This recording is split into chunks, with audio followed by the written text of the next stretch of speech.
Bali. Endelea kutazama Capuchin TV.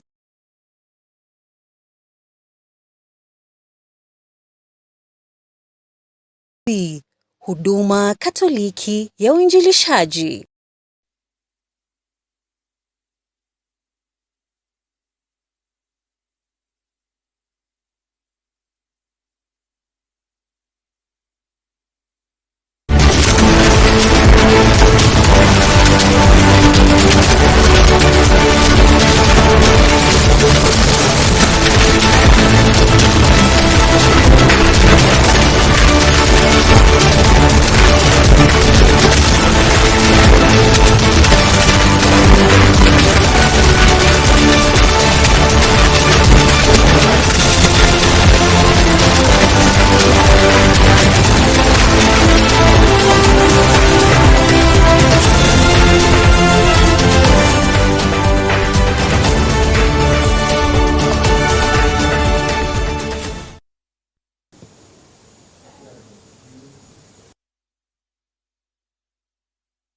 Hello there, you are right on time for the Catholic Focus News Briefs, where our reporters are tracking key developments from across the country, bringing you stories of impact, faith, governance, and community transformation. Welcome, I'm Sasha Elizabeth alongside Eric Maluki on sign language interpretation, and we begin right away. A major step towards clean and sustainable energy has been marked in the Archdiocese of Nyeri following the commissioning of a new solar power installation at the Catholic Church-run Mathari Mission Hospital. The project, officially launched by United Nations senior official Zainab Hawa Bangura, is being hailed as a strong example of partnership and innovation in advancing renewable energy solutions within the healthcare facilities. Bangura emphasized that the initiative reflects the importance of collaboration in achieving sustainable development goals, noting that it will significantly contribute to environmental conservation while improving service delivery at the facility. The commissioning was presided over by the Archbishop of Nyeri, Anthony Muheria, who said the solar project will greatly enhance power supply reliability at the hospital and strengthen its operations.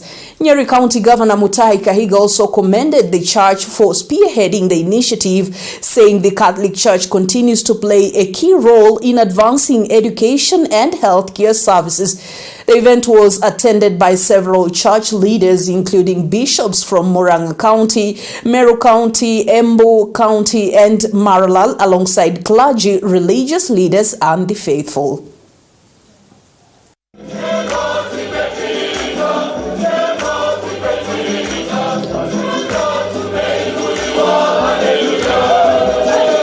This project, as you already heard from previous speakers, is delivering real impacts, powering key institutions, strengthening health and education services, improving food security, and freeing up resources that can be reinvested where they matter most, in people. It is projected to reduce carbon emissions significantly while serving tens of thousands directly and many more indirectly across the region. We've had the joy of inaugurating this wonderful project, which we call Seeds of Energy. That is a solar project that the Archdiocese of Nyeri has initiated with our partners from Germany, the Archdiocese of Cologne, Starkmatter, and German GIZ, that is the Department of Development. We today had the honor of hosting the UN Head of Mission, Madam Zainab Bangura, who is also the Deputy Secretary General of the UN, who has inaugurated for us this wonderful initiative together with our dear Governor Mutahi Kahiga, as something that innovative and seeks to address the climate change. This project is going to feed the solar energy to our Madari Consolata Hospital and all the facilities in the institutions that are surrounded. This is also a step within the program and the ideas, not only of our nation, but also of our county, which is also to respond to the climate change in a very, very definitive way. I would want to say that climate change is real.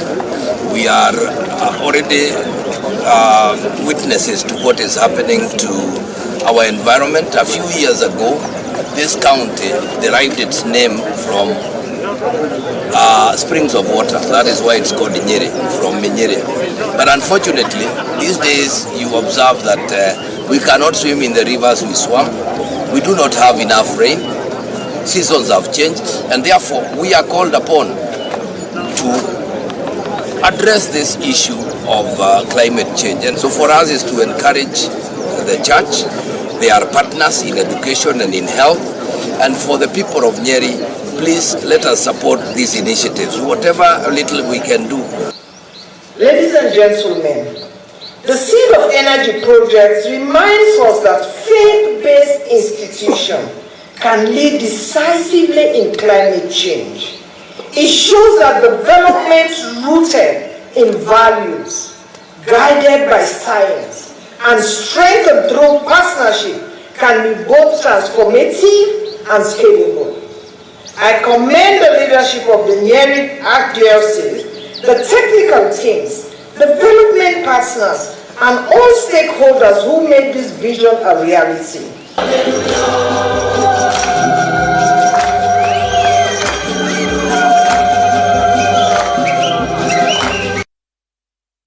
From Nyeri, we shift focus to Bungoma, where religious leaders in the county are now raising concern over the increasing involvement of young people in politically instigated violence, urging them to resist manipulation by political actors. They are warning that some politicians are exploiting vulnerable youth for political gain, a trend they say is undermining peace, stability, and development in the region. Tracy Chebet reports. Religious leaders from Bungoma County have called on young people to distance themselves from political influence that lure them into violence and unlawful activities. Led by Archbishop Emmanuel Simiyu of the Nabi Christian Church of East Africa, the clergy warn youth against being used as political tools or pawns, urging them to make informed and responsible decisions. For example, kule Trans Nzoia tumeona kama wamekamata vijana 270. Yes, ajira ni chache, lakini nao vijana wetu hebu jaribu kujisuia kusudi msitumikiwe tu namna hiyo. Leaders wote ambao wako katika mamlaka wako na njia ya kuweza kusaidia hao vijana ili tupunguze hii maneno ya uhuni katika community. Na tusipofanya hivyo, basi vijana watakuwa rahisi kutumika. Lakini vijana na nyinyi muache kutumika kuingiza kwa hizi groups. Vijana wetu tuwe na moyo wa kujituma kutafuta riziki kwa njia iliyo halali. The leaders noted that unemployment remains a major challenge driving some young people into criminal and violent behavior and called on the government to urgently address job creation to curb the trend. Rais wetu ambao ni mchapakazi aweze kuchukua nafasi ya kuangalia ya kwamba ni njia gani ambao anaweza ajiri hawa vijana ili hawa vijana wawe na kitu cha kufanya, ndio sasa wanasiasa wanapokuja eneo mahali ambapo wanaishi wakose kutumika katika njia ambao si mzuri. Vijana wetu pia wameweza kuharibika zaidi ni kwa sababu ya neno ajira. Wengi wamefanya colleges, wengi wamaliza universities, lakini kazi kwao imekuwa ngumu hadi wanafika wakati wanatumiwa katika njia zisizofaa. They further urged political leaders to focus on service delivery and reduce rising political tensions, saying highlighting political rhetoric is slowing down development and harming communities. Tumeanza siasa ya mapema na hii siasa haina matunda. Watu wamesahau kazi ambao wananchi waliwapeleka parliament hao kule Pungeni. Wamechinyang'anya, wanaanza kufanya siasa ya mapema na 2027 ichafika. tufanyie wananchi kazi. Wamama wamerudishwa nyuma sana, hata hawawekangwi kwa mahesabu. Maana hata ukienda mali kwingine unaona wamama wanainuana, wamama wanaenda vizuri. Reporting for Catholic Focus, I'm Tracy Chebet.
A timely warning on the dangers of dragging the youth into political violence. Elsewhere, healthcare services in Taita Taveta County have received a major boost after Governor Andrew Mwadime officially commissioned a newly constructed maternal and newborn unit at Mwatate Sub-County Hospital.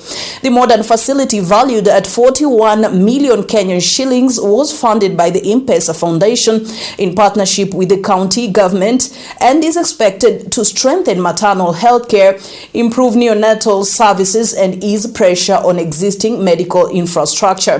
The launch comes amid continued efforts by counties and private partners to reduce maternal and infant mortality through expanded access to quality healthcare services. Gabriel Makoma has that report. This new maternal and newborn unit at Mwatate Sub-County Hospital marks a significant step forward in improving maternal and child healthcare services in Taita Taveta County. Speaking during the commissioning, Taita Taveta Governor Andrew Mwadime described the project as a major milestone in strengthening maternal healthcare.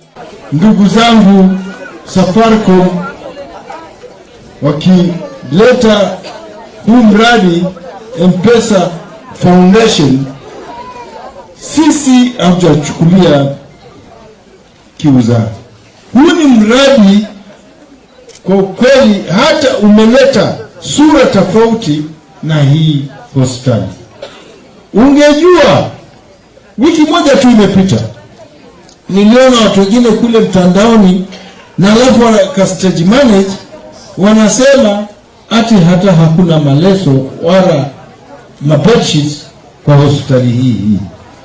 Jamani, na kwa kweli tiba haya matatizo ni mimi tu kupatiwa subra, tiba mimi ndio niko nayo. The chairperson of the Mpesa Foundation, Joseph Ogutu, noted that the modern facility, complete with the theatre, will significantly enhance access to essential services by providing a safe and well-equipped environment for both mothers and infants. MCH hii ambayo imejengwa kwa shilingi milioni 41, hapo ndani wale ambao wameona watahakikisha kuwa tuko na antenatal ward, tuko na postnatal ward, tuko na theater, tuko na chumba cha watoto na newborn unit, tuko na vitu mbalimbali. Fully equipped theater is the most important thing.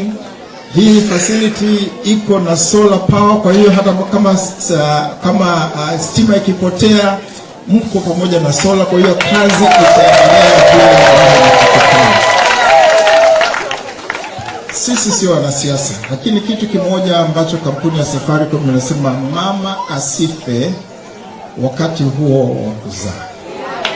This facility is expected to improve health outcomes for mothers and newborns while expanding access to quality healthcare services across the county.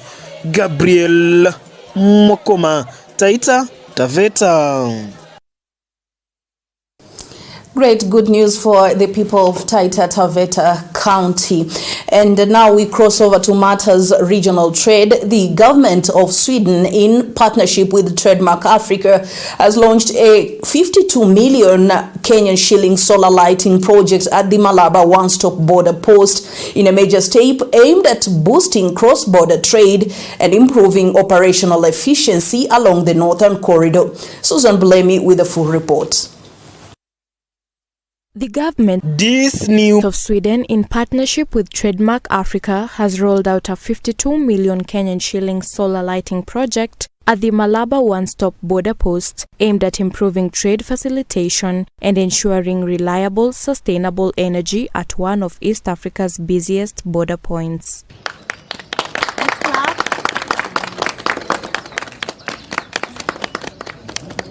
Swedish ambassador to Kenya, Hakan Akeson, said the project reflects Sweden's commitment to green infrastructure and regional economic integration. The impact of this investment is both measurable and transformative. The hybrid solar system will now support uninterrupted power for customs, security operations, ICT systems, and lighting, creating a more stable and predictable operating environment for traders and border agencies. Over its lifetime, the project is expected to deliver on carbon dioxide savings and create an opportunity to invest in emerging carbon financing opportunities, a contribution that aligns closely with Kenya's climate commitments and Sweden's global priorities on climate action. These achievements are not abstract statistics. They will translate directly into faster clearance times, safer operations, and a greener, more efficient trade corridor. Trademark Africa Director Dr. Lilian Mwai noted that the solarization will significantly enhance trade efficiency between Kenya and its regional partners. The results we've had here are encouraging. The cost of electricity at the border post has reduced significantly from 368 Kenya shillings in December to 28,000 in February, representing over 90% cost reduction due to the use of solar energy. Upon completion of the installation of Lunga Lunga, The 3 border posts will generate a total of 630 kilowatts of green energy, ensuring business continuity and reducing carbon emissions. Further, projections indicate carbon reductions of over 2,000 tons over the lifetime of the project. As we know, reliable operations translate directly into better trade outcomes. More reliable and faster clearance reduces delays, improves predictability, and strengthens the competitiveness of both the Northern Corridor and the Lapsset Corridor. Busia County Deputy Governor Arthur Odera welcomed the development, saying the installation will support a 24-hour economy at the border while reducing operational costs and improving security and efficiency for agencies such as the Kenya Revenue Authority. We are moving towards making Malaba a town that has its own revenues, operates on its own, has its own priorities, and working with everybody who works and lives here. It should be easy going forward to invest our funds in areas that are felt priorities by the residents and the people who work here. Reporting for the Catholic Focus Capuchin TV, I'm Susan Bulemi.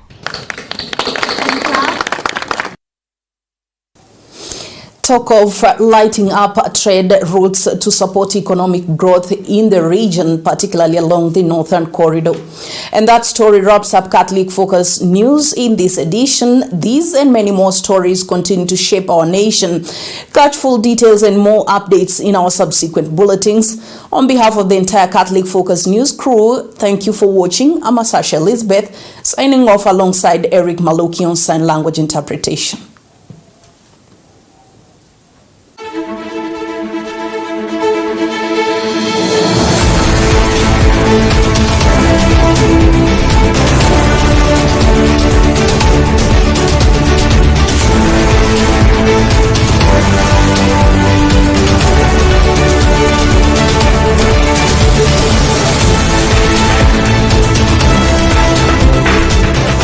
Keep watching Capuchin TV, your staunchly Catholic identity channel.